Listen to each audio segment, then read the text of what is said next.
नमस्कार। फिर से एक बार स्वागत है मेरे चैनल पर। मैं हूं राज, आप देख रहे हैं हाईवे 33। दोस्तों, आज की जो कहानी है ये पंजाब की है, पंजाब की फजलका ज़िले की। कहानी जो भेजे हैं उनका नाम है बिट्टू मिस्त्री। ये हमारे पुराने सब्सक्राइबर हैं। तो चलते हैं इनकी कहानी में। लेकिन दोस्तों, आपने मेरे चैनल को सब्सक्राइब नहीं किया है तो जल्दी से कर लीजिए और साथ में बेल आइकन को दबाना ना भूलिएगा। तो शुरू करते हैं आज की कहानी। दोस्तों, मेरा नाम बिट्टू मिस्त्री है। ये घटना मेरे पिताजी के सामने घटी थी। साल था 1970। मैं उस टाइम करीब 2 या 2.5 साल का रहा होगा। पिताजी प्रॉपर सहारनपुर के रहने वाले हैं, जो यूपी में हैं, और हमारे जो नाना जी हैं वो फजलका ज़िला के रहने वाले हैं। हमारे जी नाना जी एक कॉन्ट्रैक्टर हैं, ठेकेदार, और उनको घर बनाने का काम मिला करता था। उनके पास में कम से कम 15 मिस्त्री काम किया करते थे, और काम का बोझ के चलते उन्होंने मेरे पिताजी को भी अपने पास ही बुला लिया था। पिताजी तो हमारे भी राजमिस्त्री थे और अच्छे कारीगर थे। अब पिताजी हमारे नाना जी के पास में काम करने लगे थे, और एक ऑर्डर नाना जी के पास में आया जो सरकारी काम था। अब बहुत जल्दी उसको निपटाना था। वो जो काम था, नाना जी ने पिताजी को देखने के लिए भेजा कि जाओ तुम देख करके आओ, आप फिर बताओ कि इसमें कितना टाइम लगेगा, और फिर तब हम इस काम को यस बोलेंगे। पिताजी उस जगह पर गए जहाँ पर एक सब काम होना था। उन्होंने जाकर के नक्शे वक्शे देखे उस ऑफिस में जिसके ज़रिए काम हो रहा था। तो पता लगा कि ये कुछ बैरकें बननी थी सैनिकों के लिए। उनके जो तंबू थे वो कच्चे थे और उनको पक्के करने थे, और कुछ नए पक्के बैरक भी बनने थे, और इसमें कम से कम 4 महीने का आसपास का काम था। पिताजी ने सब देख करके नाना जी को जाकर के रिपोर्ट दे दिए। हमारे नाना जी थे, उनका नाम था खड़क सिंह, और मेरे जो पिता हैं उनका नाम है श्री अतरचंद। नाना जी हमारे फेमस कारीगर थे अपने ज़माने के। लोग बाग उनको अच्छी तरह से जानते थे, इज्जत दिया करते थे। अब उस काम को नाना जी ने तो ले लिया क्योंकि उसमें अच्छे खासे पैसे मिल रहे थे, और दूसरी बात थी कि उसमें लेबर हमें भेजना नहीं था, सिर्फ मिस्त्री को ही भेजना था। बाकी जो लेबर का काम था वो सैनिक करने वाले थे, सारी हेल्प वही करने वाले थे, खुदाई से लेकर के और सारा ईंट और रोड़ी पकड़ाने का काम। अब हम अपने जो मिस्त्री हमारे पास में अवेलेबल थे, करीब उस टाइम में 8 मिस्त्री हमारे पास में थे। बाकी नाना जी का और भी काम चल रहा था, तो उसमें सारे मिस्त्री व्यस्त थे। नाना जी ने पिताजी को कहकर भेजा कि तुम इसी मिस्त्रियों से अभी काम चलाओ और जाके काम का शुरुआत करो। काम का तुम पहले स्पीड निकालो, और फिर मैं दूसरी जगह से मिस्त्रियों का प्रबंध करके और तुम्हारे पास में भेज रहा हूँ। मेरे पिताजी उन मिस्त्रियों को लेकर के और उस जगह पर दोपहर तक चले गए थे। उनको रहने और खाने का इंतज़ाम वहीं से होना था। उनको एक कैंप दिया गया, जो कच्चा कैंप था, तिरपाल का जो बना होता है वैसे ही उनको दिया गया मेरे पिताजी को, और उसी में अपने मिस्त्रियों को लेकर के रहना था। और वो जो कैंप था बिल्कुल सुनसान जगह पर था, और वहीं पर सामने में काम शुरू होना था। बाकी 2-3 और टेंट लगे हुए थे, लेकिन उनमें अभी कोई आया नहीं था, शायद वो वहाँ के सैनिकों के लिए था, और काम हमारा शुरू हो चुका था। पिताजी काम पर लग चुके थे, चूने की सब लेकर के और लंबाई चौड़ाई नाप करके और उसको निशान लगा दिए थे कि यहाँ ऐसे ऐसे नक्शे के हिसाब से बनेगा, सब खुदाई होगा, नींव बनेगी। और खुदाई का काम सैनिकों ने संभाल लिया था। खुदाई होती जा रही थी नींव की, और उसमें से कुछ हड्डी वगैरह निकलना शुरू हो गया था। लग रहा था किसी जानवर वगैरह का या ऐसे कुछ हड्डियां हो। सैनिक तो थे ही, वो तो डरना जानते ही नहीं थे। हड्डियों को उठा उठा करके और एक जगह पर वो फेंकते जा रहे थे। उन मजाक भी कर रहे थे। वो तो डरना बिल्कुल जानते ही नहीं थे कि डर कैसी होती है। सारा खुदाई हो चुका था, जहाँ पर हमारे पिताजी ने निशान लगा दिया था। अब आज का काम तो ख़त्म हो चुका था, और पिताजी अपने साथियों के साथ में उस टेंट में रुक गए थे। खाना वगैरह तो सब मिल चुका था उनको, तो खाना वगैरह खा करके अपने टेंट में सो गए थे कि अगले दिन सुबह में जल्दी जागना है, अब फिर दूसरा काम शुरू करना है। पिताजी बताते हैं कि रात में करीब 12 साढ़े 12 के आसपास में मेरी नींद खुल गई थी। कुछ वहाँ पर हलचल हो रही थी सामने में, जहाँ पर हमने नींव का खुदाई करवाया था। पिताजी बाहर निकल करके आए तो वहाँ पर देखा कि कुछ लोग जो काले काले रंग के थे और उस जगह पर घूम रहे थे जहाँ पर नींव का खुदाई हुआ था। अब पिताजी समझ नहीं पाए कि ये लोग कौन हैं, और एक अनजान जगह थी और वो भी सुन सपाटा। वो चुपचाप आ करके अपने कैंप में बैठ गए और कैंप के अंदर से ही देखने लगे। वो कई लोग थे, सब एक ही जैसे लग रहे थे, काले काले से। कुछ छोटे थे, कुछ ज़्यादा लंबे थे, और नींव में कभी वो जो खुदाई हुआ पड़ा था उसमें कभी घुस जाते थे और कभी बाहर निकल आते थे। ऐसा ही रात भर मेरे पिताजी बता रहे थे कि ऐसा ही रात भर चला था, सुबह के 4 बजे तक। और इसके बाद में पिताजी तो डरे हुए थे, और वो मिस्त्री भी जो थे 8, वो भी जाग चुके थे। पिताजी ने सबको जगा दिया था कि देखो बाहर में ये क्या चल रहा है। लेकिन वो सारे लोग उस जगह से टेंट की तरफ में नहीं आए थे। टेंट की दूरी ज़्यादा नहीं थी, बिल्कुल पास में था। जैसे रोड के उस तरफ वो काम चल रहा था और रोड के इस साइड में उनका टेंट लगा हुआ था। बस एक छोटी सी रोड की दूरी थी। लेकिन वो लोग सारे जो थे काले रंग के, उसी गड्ढे के पास में जहाँ नींव के खुदाई हुआ था, वहीं पर सारे वो दिखाई पड़ते रहे। और सुबह के 4 बजे के पहले ही वो सब गायब हो चुके थे। पिताजी के साथ में 2 लोग थोड़ा जानकार थे इन चीज़ों का, तो वो देखते ही पिताजी को बता चुके थे कि देखो ये जो काले काले लोग दिखाई पड़ रहे हैं ना, ये इनको मनुष्य मत समझना, ये लोग भूत प्रेत हैं। और शायद जो ये हड्डी फड्डी जो निकली थी नींव से, हो सकता है इन्हीं का हो। अब ये बात सुनकर के भला कौन सा इंसान ना डरेगा। अब सारे तो डरे हुए थे और सुबह हो चुकी थी। अब कहें तो बात किससे कहें। सुबह में जो सैनिक थे 8 बजे के आसपास में फिर आ चुके थे। पिताजी ने एक सैनिक से बात भी किया कि भाई ऐसे ऐसे हमने रात भर देखा है, लेकिन वो सैनिक ने बिल्कुल मजाक में ले लिया था। बोला ऐसा कुछ नहीं होता जैसे आप बता रहे हो, कोई भूत प्रेत नहीं होता, हम तो जंगल में हम लोग रहते हैं, हम तो जहाँ मर्जी रात को रुक जाते हैं, हमारे पास तो कभी भूत नज़र भी नहीं आया। और वो जो बात थी मजाक में चली गई थी, और फिर बात तो ख़त्म ही हो गई थी। अब दूसरी जगह का खुदाई का काम शुरू हो चुका था। खुदाई होता रहा, दोपहर तक काम पूरा होने लगा था, और तभी एक जगह पर मामला आकर के फंस गया।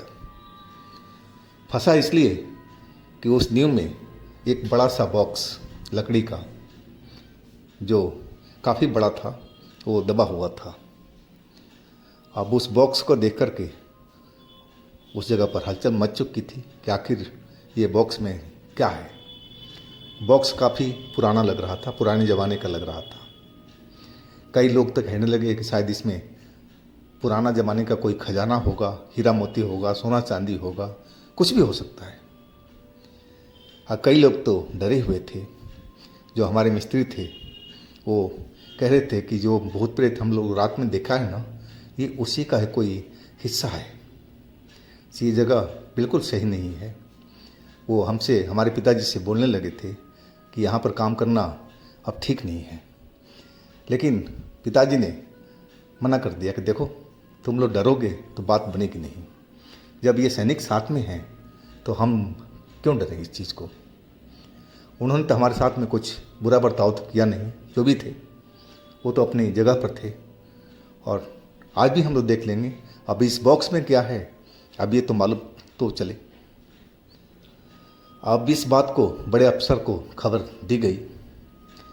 बड़े अफसर ने अपने बड़े अफसर को खबर दिया कि ऐसे ऐसी न्यू की जगह हमें एक बॉक्स मिला है, और वो बॉक्स को तभी खोला जाएगा जब वो अफसर के अफसर आ जाएगा, तब सभी के सामने में कि पता नहीं उस बॉक्स में क्या निकले। सभी के मन में जिज्ञासा भरी हुई थी। आखिरकार वो अफसर पहुंच नहीं पाए। शाम हो चुकी थी तो अगले दिन का कार्यक्रम रखा गया था। रात हो चुकी थी। अब रोज़ की तरह, कल की तरह खाना आ चुका था पिताजी के पास में सभी लोगों का, और खाना खा कर के वो लोग सोने की तैयारी करने लगे थे। रात में फिर वही हालात पैदा हो चुका था। 12 बजे के बाद में उस जगह पर वैसे ही लोग दिखाई पड़ रहे थे, जो कभी नींव के अंदर जा रहे थे, कभी बाहर आ रहे थे, कभी सामने देख रहे थे। लेकिन जो कैंप था हमारे पिताजी का, उस तरफ में, रोड के इस तरफ में नहीं आ रहे थे। उसी जो खुदाई की जगह थी वहीं आसपास में वो घूम रहे थे। और फिर सुबह हो चुकी थी।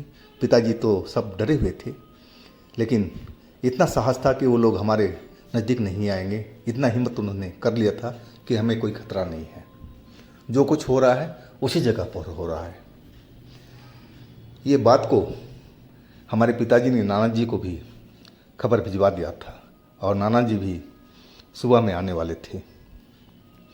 अब सुबह हो चुकी थी और 10 बजे के आसपास में जो अफसर का अफसर था, बड़ा अफसर, वो अपनी गाड़ी लेकर के पहुंच चुके थे उस बॉक्स को खोलने के लिए। बॉक्स अभी भी मिट्टी के अंदर में दबा हुआ था, सिर्फ ऊपर का हिस्सा दिखाई पड़ रहा था। और फिर उस जगह को पूरी तरह से खाली कराया गया, मिट्टी हटाया गया कि बॉक्स को निकाल पाया जाए। और उस काम में दोपहर हो चुकी थी। दोपहर के बाद में वो बॉक्स ऊपर निकाला गया। बॉक्स वाकई पुराने ज़माने का बना हुआ था, लकड़ी का था, और सबके सामने उस बॉक्स को खोला गया। बॉक्स के बारे में सबको मन में एक जिज्ञासा थी कि पता नहीं इसमें क्या निकले, हीरा निकले, मोती निकले, कुछ पुराने पैसे निकले। लेकिन जब बॉक्स खुला तो उसमें सब लोग देख कर के हैरान रह गए थे कि उसमें एक मानव कंकाल अंदर पड़ा हुआ था। जैसे आसन मार के कोई बैठा हो, वैसे उसके अंदर एक मानव कंकाल आसन मारे बैठा हुआ है। शरीर पर मांस तो कहीं था ही नहीं। पता नहीं किस ज़माने से उस चीज़ को वहाँ ज़मीन के अंदर दफनाया गया था। सिर्फ हड्डी दिखाई पड़ रही थी, खोपड़ी सहित। अब तो देख करके हर जगह डर का आलम पैदा हो चुका था कि ये क्या भला है। अब जो अफसर थे, जो आए थे बाहर से, वो भी देख करके पीछे हट चुके थे। अब सलाह मशवरा होने लगा कि इसको अब क्या किया जाए। लेकिन वो जो अफसर आए थे वो वापस चले गए थे। अब कोई नहीं बता पाया कि अब इस बॉक्स को क्या करना है। अब शाम होने वाली थी और जो हमारे नाना जी आने वाले थे वो भी आज नहीं आए थे। वो कहीं साइड पर फंसे हुए थे। और शाम अब तो हो चुका था रोज़ की तरह। अब हमारे पिताजी अपने कैंप में और सारे जो मिस्त्री थे पिताजी के साथ में वो भी अपने कैंप में आराम करने लगे थे। डर तो पिताजी के मन में भी था, उन मिस्त्रियों की था, लेकिन ये जो काम लिया हुआ था नाना जी ने, इसको पूरा किसी हालत में करना था। और तभी कुछ बुरी खबर मिली। खबर थी कि जितने सैनिक उसमें काम में लगे हुए थे, जो खुदाई का काम हो रहा था, उनकी तबीयत खराब होने लगी थी। वो सारे सैनिक जो खुदाई के काम किए थे वो सब बहकी बहकी बातें करने लगे थे, जैसे वो अपने होश में ना हो। वो कोई इधर भाग रहा है, कोई उधर भाग रहा है, कोई ज़मीन पर गिर रहा है। मतलब भागम भाग का माहौल वहाँ पर बन चुका था। अब सब ये देख करके सब लोग घबरा गए थे कि भला इनको क्या हो गया, ये तो सब अच्छे भले थे। ऐसे ही अब सारे लोग डर चुके थे। किसी को समझ में नहीं आ रहा था कि अब करे तो क्या करे। ये कोई हॉस्पिटल का केस भी नहीं था। सब लोग एक दूसरे को देख करके और ऐसी ऐसी बातें कर रहे थे जो बिल्कुल करना ही नहीं चाहिए था। उल्टी सीधी बातें, डरावनी बातें, और सब लोग दहशत में आ चुके थे। हमारे जो पिताजी थे वो भी अब डर चुके थे कि ये सब क्या हो रहा है। अब उनको भी लगने लगा था कि जो जगह है ना, ये सही नहीं है, यहाँ पर काम करना ठीक नहीं है। से हम लोग अब सुबह में नाना जी को आते ही उनसे बात करके हम यहाँ का काम बंद कर देंगे, नहीं तो हमारे साथ में कुछ खतरा भी हो सकता है। जब इनके साथ में हुआ है तो हमारे साथ में भी हो सकता है। पिताजी अब डरे हुए थे और जैसे तैसे रात काटा गया। उन सैनिकों को हॉस्पिटल में भर्ती कराया गया और सुबह अब हो चुकी थी। सुबह में तड़के ही नाना जी पहुंच गए थे और हमारे पिताजी ने नाना जी को सारी बात बताया, सारे हालात को बयां किया कि इस जगह पर क्या क्या चल रहा है। वो बॉक्स भी दिखाया जो अभी भी बाहर रखा हुआ था। नाना जी देखते ही पहचान गए थे, कहने लगे, अरे सब तुमने क्या किया है। हमने बोला, नाना जी, हमारे जो पिताजी थे वो बोले कि हमने ऐसा कुछ नहीं किया है, जो किया है इन लोगों ने किया है, इनके आदेश पे ही ये बॉक्स को निकलवाया गया है। अब नाना जी बोलने लगे थे कि बाइज्जत इस बॉक्स को इसी ज़मीन के अंदर में जहाँ से निकाला गया है उसको दबा दिया जाए। और वो जा कर के उन अफसर से भी बात किया कि आप लोगों ने बहुत बड़ी गलती की है, इस बॉक्स को निकालना नहीं चाहिए था। अगर ये बॉक्स दिखाई पड़ गया था तो उसको वहीं छोड़ देना चाहिए था। लेकिन अफसर तो बोलने लगे कि भाई उस बॉक्स में तो देखना भी था कि उसके अंदर में क्या था। उनकी बात भी अपनी जगह पर सही थी। अब नाना जी भी समझ चुके थे कि जो अफसर बोल रहे हैं बात तो सुलह सही है। बोले, हाँ, अब तो जो गलती हो चुकी है वो तो हो चुकी है, अब तो दोहराया नहीं जा सकता है। लेकिन अब इसको समस्या को तो हल करना ही पड़ेगा और हल करने का एक ही तरीका है कि इस बॉक्स को उसी जगह पर इज्जत दे करके और दफना दिया जाए। ये ज़रूर किसी महात्मा का ये जो ढांचा है, आप लोग देख रहे हो ना कि कैसे समाधि में बैठे हुए हैं। अब पूरा बात नाना जी ने उन अफसरों को समझाया था। अब अफसर भी समझ चुके थे कि जैसे हमारे नाना जी कह रहे हैं वैसे ही करना बिल्कुल सही है। अब फिर उस जगह को, उसी जगह पर उस बॉक्स को इज्जत दे करके दफनाया गया। और नाना जी उस जगह पर एक पेड़ लगा दिए थे जो आज एक विशाल बड़ा सा पेड़ बन चुका है। और वो जो अस्थि पंजर है उसी बॉक्स में आज भी उसी जगह पर दफन है। वो जो पेड़ है अब एक बड़ा सा पेड़ बन चुका है। और उसके बाद जब ये दफन वफन का सारा काम हो चुका था तो सारे सैनिक जो तबीयत खराब थी, जो बहकी बहकी बातें कर रहे थे, या उनकी हालत ज़्यादा ख़राब हो चुकी थी, सब बिल्कुल सही हो चुके थे। अब लोग समझ गए थे कि उस बॉक्स को निकाल करके ठीक नहीं किया गया था। वो ज़रूर किसी ज्ञानी महात्मा या किसी का भी हो सकता है। उस चीज़ का तो कोई इतिहास था ही नहीं कि कब का है, कौन सा साल का है, लेकिन वो जो अस्थिपंजर है वो उसी जगह पर आज भी उसी तरह से दफन है। तो दोस्तों, ये थी आज की कहानी। अगर आपके पास भी इस तरह की कोई अपनी आप बीती है, कोई घटना है, तो आप मुझे इंस्टाग्राम पर या मेरे व्हाट्सएप नंबर पर शेयर कर सकते हैं। अब मेरे दूसरे चैनल पे भी जाइए, उनमें भी अच्छी अच्छी कहानी हमने डाला हुआ है जो बेहद आपको पसंद आएगा। मेरे इस चैनल को सब्सक्राइब कीजिएगा, लाइक कीजिएगा, शेयर कीजिएगा। फिर हम मिलते हैं अगले दिन एक नई घटना, एक नई कहानी के साथ में। आप लोग अपना बहुत ध्यान रखिएगा। नमस्कार।